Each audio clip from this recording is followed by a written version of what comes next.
am ready! GMA Weather, serbisyong totoo ng GMA News.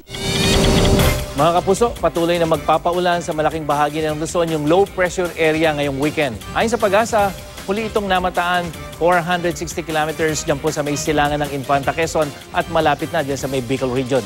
Base sa wind map ng The Weather Company, tatawirin ng nasabing LPA ang Southern Luzon at sa linggo posibleng nasa may West Philippine Sea na ito.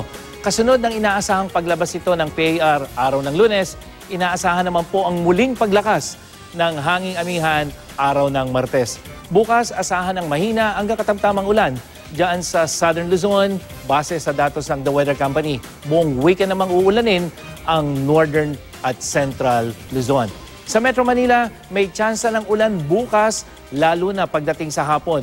Umaga naman asahan ng ulan sa linggo pero pagdating po sa hapon, aaliwalas na ang panahon.